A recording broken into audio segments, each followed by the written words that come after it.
Hello नमस्कार दोस्तों, स्वागत है आपका हमारे YouTube channel are Kamlesh academy में। जैसे कि आप दोस्तों थंबनेल पे देख रहे हैं, हम इस वीडियो में भी पढ़ेंगे कारक के और कुछ महत्वपूर्ण क्वेश्चन। और इसके पहले जो हमने वीडियो डाला था वो भी मतलब इस का एक पार्ट 1 था, जिसमें भी हमने 20 क्वेश्चन कारक से संबंधित क्वेश्चन को करवाया था। आशा करते हैं कि आप उस वीडियो को देखे होंगे। नहीं देखे हैं तो आप उस वीडियो को भी देख सकते हैं फुर्सत मिले तो। और इस वीडियो में हम भी 20 क्वेश्चन प्रैक्टिस के तौर पे करवाएंगे कारक के। और वीडियो शुरू करने से पहले जो हमने पिछले वीडियो में आपको बताया था कि कारक को पहचानने के लिए उसके चिन्ह जो होते हैं, मतलब जितने भी कारक है उसके चिन्ह होते हैं स्पेशली पहचानने के लिए।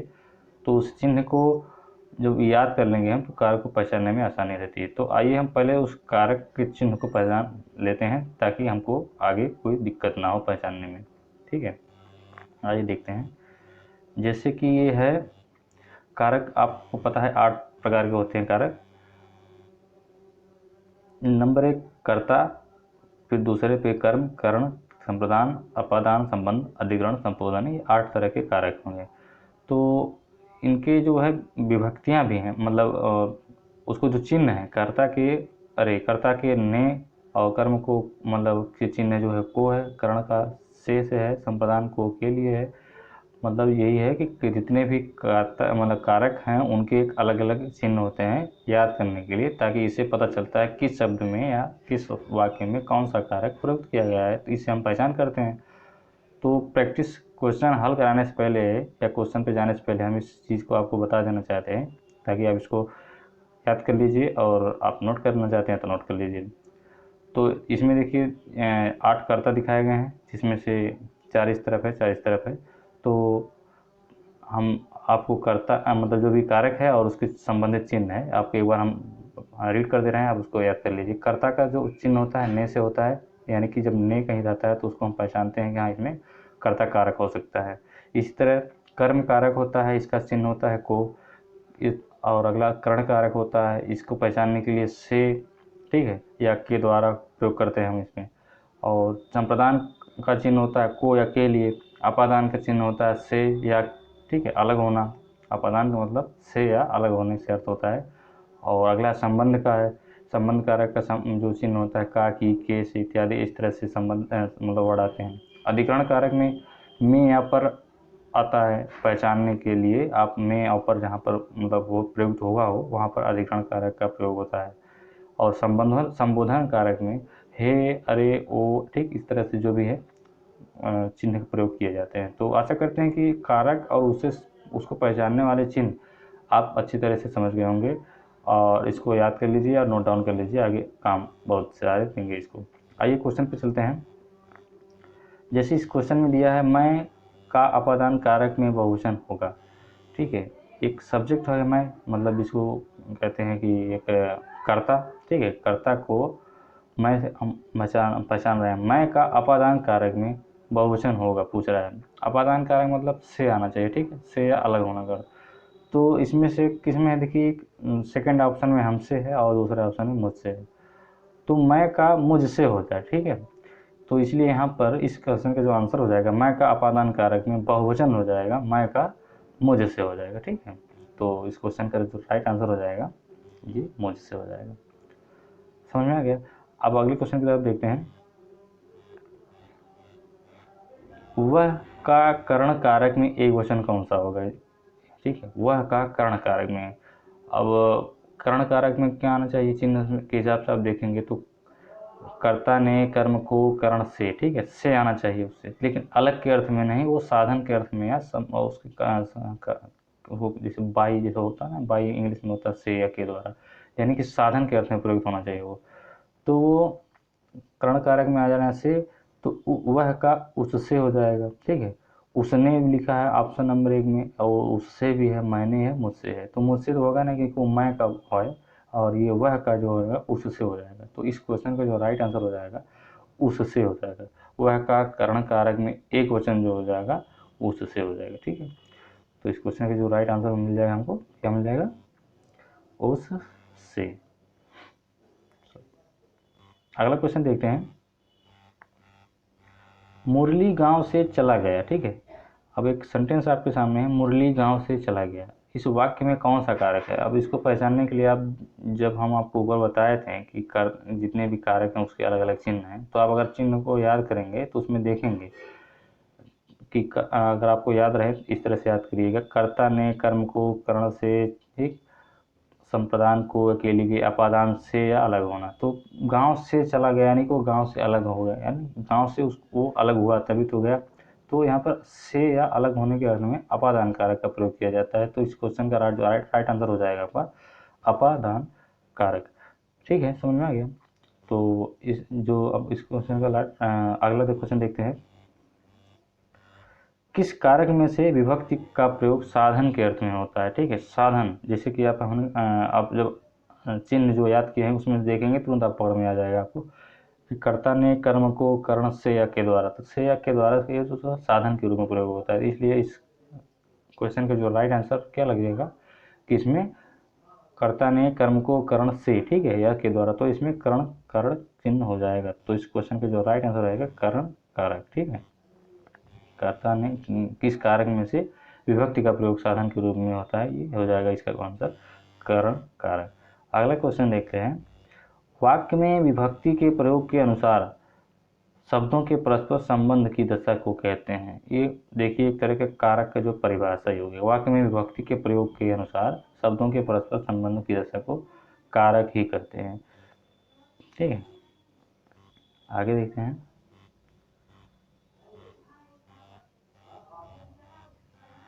कारक कितने प्रकार के होते हैं? ये तो देखिए आप सबसे सिंपल सा क्वेश्चन है, कारक कितने प्रकार के होते हैं। अभी हमने आपको याद भी करवाया चिन्ह और कारक दोनों।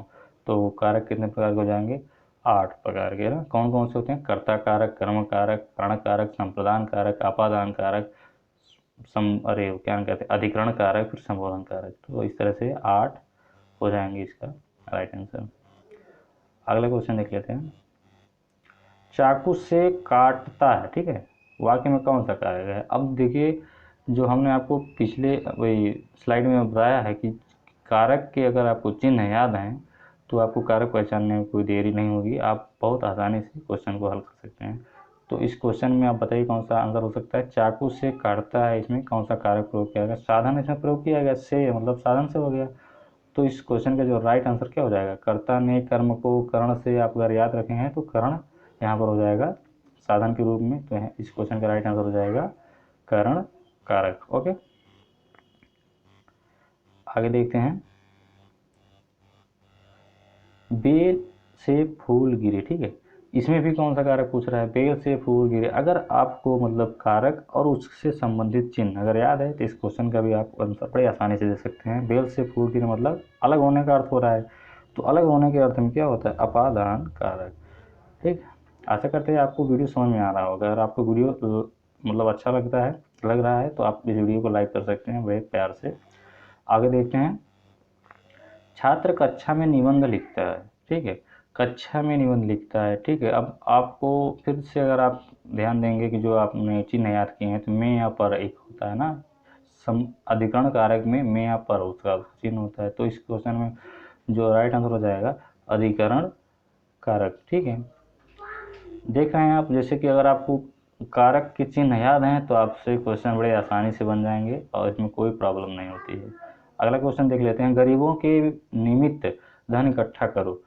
गरीबों के निमित्त मतलब होता है के लिए, ठीक है। तो गरीबों के लिए आप धन इकट्ठा करो, तो के लिए कहाँ पर प्रयोग होता है, किस कारक में? तो आप याद करेंगे कर्ता ने कर्म को कर्ण से, के या द्वारा, ठीक है, संप्रदान को या के लिए। तो यहाँ पर संप्रदान कारक वाले में जो चिन्ह होता है को या के लिए होता है। तो इस क्वेश्चन का जो राइट आंसर हो जाएगा संप्रदान कारक। ओके, आगे बढ़ते हैं। माँ बच्चे को दूध पिला रही है, ठीक है, माँ बच्चे को दूध पिला रही है में कौन सा कारक है? इसमें भी देखिए कारक पूछ रहा है। मतलब आपको अगर चिन्ह याद है तो इस क्वेश्चन को बड़े आसानी से आराम से हल कर सकते हैं। तो आप याद करेंगे कर्ता ने कर्म को यानी कि, ठीक है, तो माँ बच्चे को दूध यानी बच्चे को, यहाँ पे जो को आ रहा है उससे हम पहचान जा रहे हैं कि यहाँ पर कर्म कारक हो गया, ठीक है। तो इस क्वेश्चन का जो राइट आंसर हो जाएगा कर्म कारक। ओके, आगे बढ़ते हैं। वह घर से बाहर गया, ठीक है। अब यहाँ पर भी देखिए सिंपल सा दिख रहा है आपको, घर से बाहर जाना यानी घर से अलग हो रहा है, यानी घर और से जाने का अर्थ से या अलग होने का अर्थ।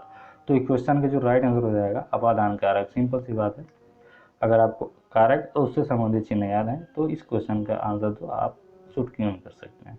अगला क्वेश्चन देखते हैं, किस वाक्य में कर्म कारक नहीं है, ठीक है। कर्म कारक मतलब आप याद करेंगे जब विभक्त उसका कर्ता कारक में क्या होता है, नहीं होता है। कर्म कारक में को होता है, ठीक है। तो इसमें कर्म कारक में को आप देखिए कहाँ पर नहीं प्रयुक्त किया गया है। तो राजा ने ब्राह्मण को बुलाया, यहाँ भी को का प्रयोग किया गया है। ग्वाला गाय दूहता है यानी गाय को दूहता है, ठीक है। ये भी इसमें भी छिपा है को, लेकिन आपको दिखाई नहीं दे रहा है। यहाँ पर भी कर्म कारक है, लेकिन पूछ रहा है कौन सा में क्या कर्म कारक नहीं है, ठीक है। तो पहला भी नहीं होगा, दूसरा भी नहीं होगा। माँ बच्चे को सुलाती है, ठीक है। इसमें भी को का प्रयोग किया गया। बालक रोते रोते सो गया, ठीक है। इस चौथे वाले ऑप्शन में जो है को का प्रयोग नहीं किया गया, तो इसमें बालक रोते रोते सो गया। इस क्वेश्चन का जो राइट आंसर हो जाएगा ऑप्शन नंबर मतलब डी हो जाएगा, बालक रोते रोते सो गया। कैसे, किस वाक्य में कर्म कारक नहीं है, क्वेश्चन में पूछ रहा नहीं है, ठीक है। कर्म कारक नहीं है, तो कर्म कारक चौथे वाला ऑप्शन में नहीं है, जो बालक रोते रोते सो गया। इसमें को का प्रयोग नहीं किया गया, ठीक है। अगला क्वेश्चन देखते हैं, ईश्वर ने सुनने को दो कान दिए हैं, ठीक है। ईश्वर ने सुनने को दो कान दिए। इसमें सुनने को वाक्यांश में कौन सा शब्द या कौन सा कारक प्रयोग पूछ रहा है। तो आप सोचिए, सुनने को, आप सुनने को मतलब सुनने के लिए है ना, हो जाएगा। यानी ईश्वर ने सुनने के लिए दो कान दिए है, तो सुनने को या सुनने के लिए। तो आप याद करिए चिन्ह में कारक और चिन्ह उसके, तो आपको मिलेगा को या के लिए किसमें होता है, जैसे कर्ता ने कर्म को करण से, ठीक। चतुर्थी का संप्रदान को के लिए, संप्रदान वाले में को या के लिए जो चिन्ह है उसमें आता है। तो यहाँ पर जो राइट आंसर हो जाएगा संप्रदान कारक होना चाहिए, ठीक है। अगला क्वेश्चन देख लेते हैं, किस वाक्य में करण कारक का प्रयोग किया जाता है। परसा के जो ब्रैकेट में लिखा है, मतलब आप जानते हैं इसका मतलब, पिछली वीडियो में हमने बताया है कारक को ही परसगर के नाम से भी जाना जाता है। तो इस क्वेश्चन में जो पूछा गया करण कारक का प्रयोग किया गया है किसमें, तो बालक पुस्तक पढ़ रहा है, ठीक है। करण कारक में कौन सा चिन्ह होता है, आप पहले उस चिन्ह को पकड़िए ताकि पता चले कि उस चिन्ह का इसमें प्रयोग हुआ है, कहाँ पर हुआ है, तो वही राइट आंसर हो जाएगा। तो कर्ता ने कर्म को करण से, ठीक है। तो करण कारक पूछना यानी किसे, कर्ता ने कर्म को कर्ण से या के द्वारा, तो यानी साधन जिसमें प्रयोग होगा वहाँ पर करण कारक हो जाएगा। तो बालक पुस्तक पढ़ रहा है, यहाँ पर कुछ चीज़ साधन का प्रयोग नहीं किया गया। सोहन जयपुर गया है, यहाँ भी साधन का कोई जिक्र नहीं किया गया। किसान दिन रात मेहनत करता है, यहाँ पे साधन का प्रयोग नहीं किया गया। हम नाक से सांस लेते हैं, ठीक है। तो हम नाक से सांस लेते हैं, देखिए यहाँ से जो आया है, ठीक है। तो नाक से यानी साधन हो गया, ठीक है। सांस लेते हैं किससे, नाक से, तो यहाँ पे साधन प्रयोग हो गया। तो इसलिए इस प्रश्न का जो सही उत्तर हो जाएगा हम नाक से सांस लेते हैं, ठीक है। तो इस क्वेश्चन का जो राइट आंसर हो जाएगा हम नाक से सांस लेते हैं। ओके, अगला क्वेश्चन देख लेते हैं, चोर ने धन के लिए धारदार हथियार से व्यापारी की गर्दन धड़ से अलग कर दी, ठीक है। अब सेंटेंस को पूरा पढ़िएगा, चोर ने धन के लिए धारदार हथियार से व्यवसायी की गर्दन धड़ से अलग कर दी।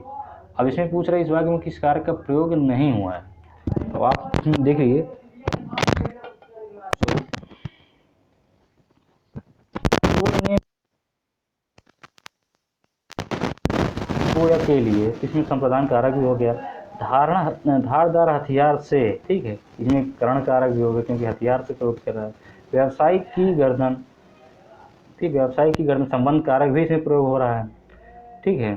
और धड़ से अलग करती, इस वाक्य में कारक का प्रयोग नहीं हुआ, ठीक है। संबंध का भी प्रयोग हो रहा है और अलग होना यानी कि अपादान का भी प्रयोग हो रहा है। तो इसमें केवल क्या, अपादान भी मिल गया, करण भी मिल गया, संबंध भी मिल रहा है, लेकिन अधिकरण नहीं मिला। अधिकरण का संबंध क्या होता है, जो चिन्ह होता है में या पर होता है। तो इसमें कहीं में या पर जैसा कोई मतलब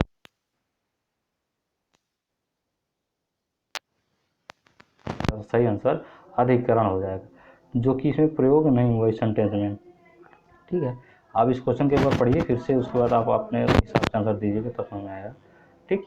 अगला क्वेश्चन देख लेते हैं,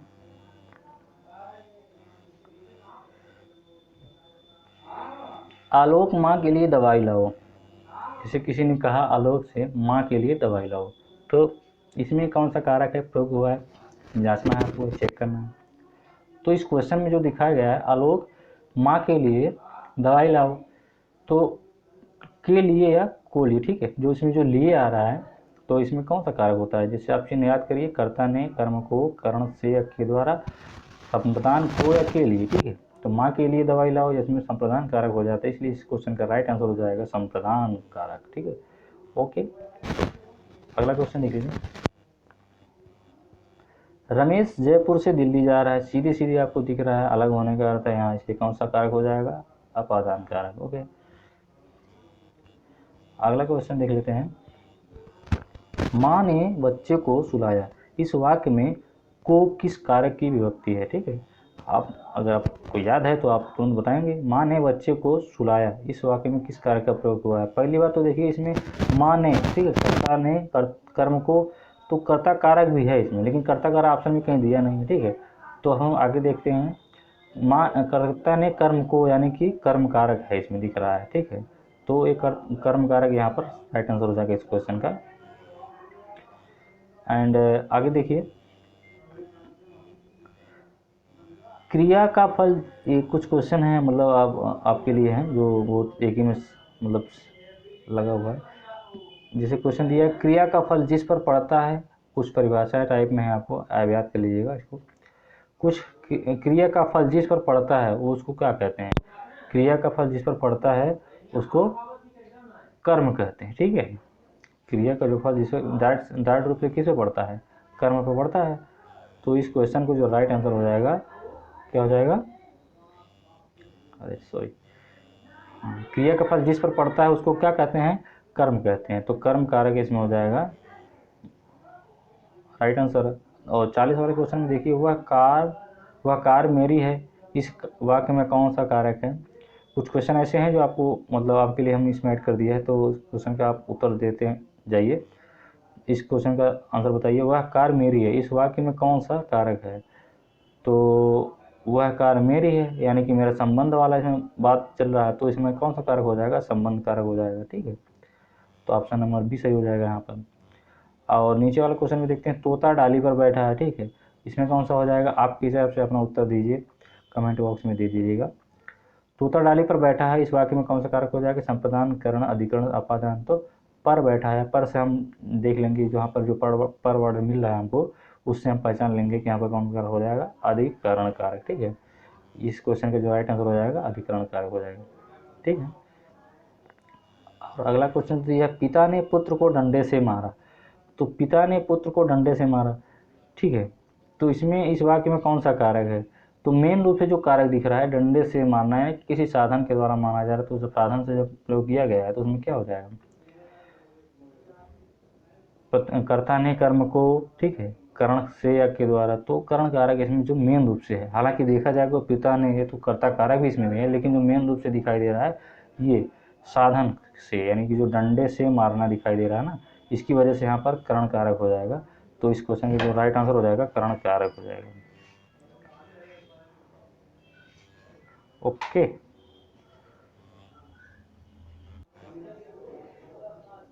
तो दोस्तों इस वीडियो में बस इतना ही रखते हैं, और मिलते हैं फिर अगले वीडियो में किसी अगले टॉपिक पर। और इस वीडियो को अंत तक देखने के लिए आपका बहुत बहुत धन्यवाद। जाते जाते एक रिक्वेस्ट है आपसे कि अगर आपको ये वीडियो पसंद आई है तो आप इस वीडियो को लाइक कर सकते हैं, और अगर आप चैनल पर नए हैं तो चैनल को अगर अभी तक सब्सक्राइब नहीं किया तो सब्सक्राइब कर दीजिए। आपका बहुत बहुत धन्यवाद चैनल को देखने के लिए, वीडियो को देखने के लिए, धन्यवाद।